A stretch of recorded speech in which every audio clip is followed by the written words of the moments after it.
Hello guys, here's my Cyber Dragon deck profile. It ended at the second place today at locals, so I decided to show it to you guys. So yeah, let's go right through the deck. Basically, I made a blind going second deck as the main deck, whereas I use a side deck to side in an Orcust engine. So for now, what you'll see is the blind going second build.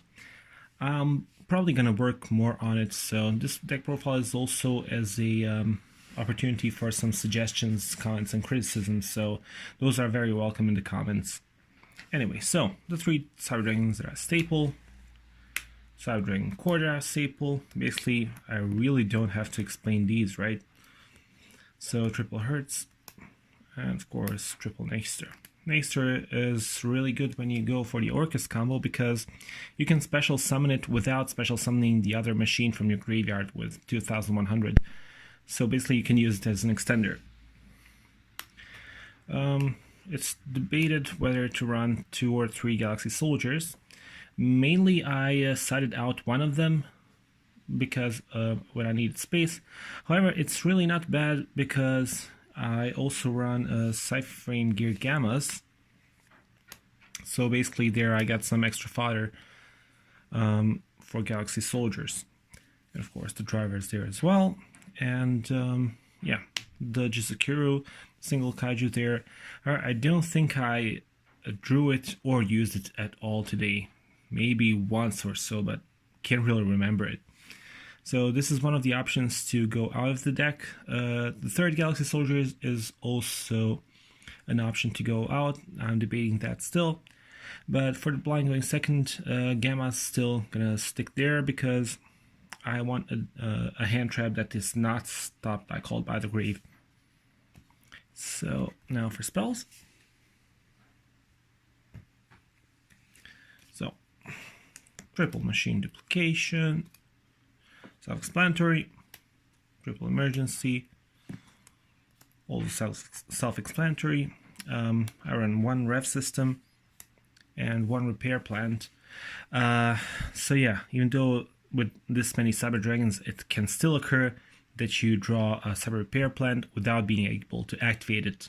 It also happens with Overload Fusion or even Machine Duplication sometimes. So I decided to just run 3 Machine Duplications and a single Repair Plant to minimize those chances. So as you'll see, I don't even run Overload Fusion.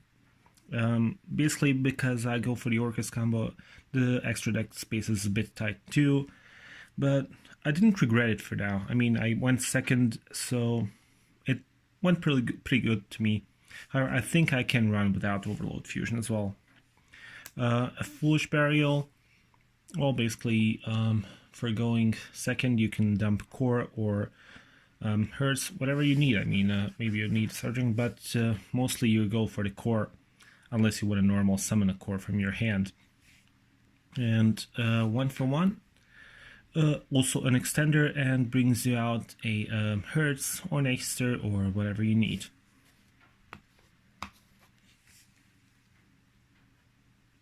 As for the traps, triple Infinite Impermanence, so it's another hand trap that can be Called by the Grave.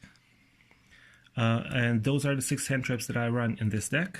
Other things that I run are against the already established boards, or basically trap decks, because there are Ultrageist and True Draco are locals, so I have to get ready for that. So the red reboots are there, and the evenly matched that we're waiting for them. And last but not least is a single Cybernetic Overflow. Basically, when I side in the Orcust engine, when I normal summon Core, I usually end up searching Overflow if I already have the Orcust combo, because that's another form of disruption in that case. It did really, really well today. I'm really satisfied with this card. Now for the extra deck. Cyber Dragon Nova, of course, Infinity. I did run Pleiades, but didn't end up using it at all today. It was meant for Salmon Greats, but all the Salmon Great players, I kind of bypassed them. I had other opponents today. I was 4-0 and faced Orcusts at game 5, where I lost, but also won against the same guy at the top 4. So anyway, I'm not sure if I should keep Pleiades or not because of the Salmon Great matchup, but yeah, I mean, it's still there, but it's also debated whether I should run or not. And the Dingirsu, of course, too good of a card. Cyber Dragon Seeger, of course, double Galatea. So when you summon one and go for Dingirsu, then you go for the second Galatea. I mean, the Orcust players should know the combo already. I just run a single Nightmare Phoenix to go into Mermaid, and as well as getting rid of the spells and traps. Yeah, another essential part of the combo.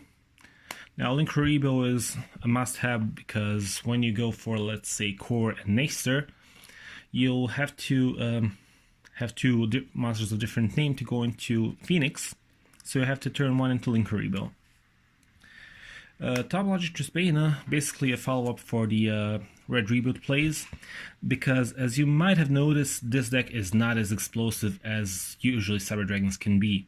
That's because I don't run the Overload Fusion, but it's also a card that you have to top deck in order to play it, so I went against that, and basically this is more of a grindy, I guess, but nah, I'm just going for the break the board, I guess.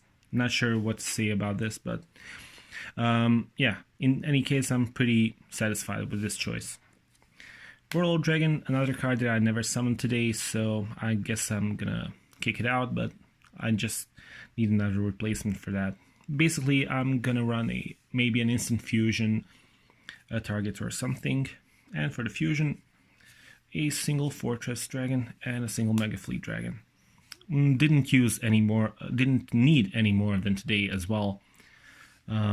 Fortress Dragon is also good when you go against Sky Strikers to fuse their machines, if they're not in, I mean they're in the extra monster zone as well, so you can go for Mega Fleet, but against Orcusts, the Fortress can do wonders as well.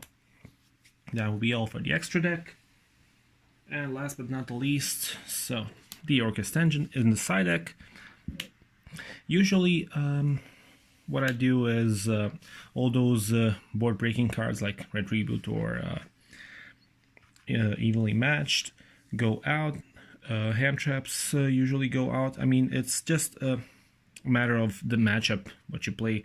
You can also reduce the Galaxy Soldier to 2, cut the Kaiju, cut the 1-for-1, and play like that. So the rest of the combo, I do run Babel and Crescendo. I first use for the Babel, and then I set the Crescendo with the Galatea play. And the Phantom Knights, nothing new here. So 2 of these and 2 of these. I don't run a Shade Brigandine, but I guess I should. I'm still thinking about it. So that's also an option as well. Triple Twin Twisters. Yeah, back row heavy decks, hate it. And I really want to be sure to get rid of all those pesky traps. And of course, Called by the Grave, times 3. I don't main deck it because I'm going second, but when I decided and go first, I want my combo to work. So that's about it. Hope you guys enjoyed the video. Thanks for watching. Like and subscribe. See ya.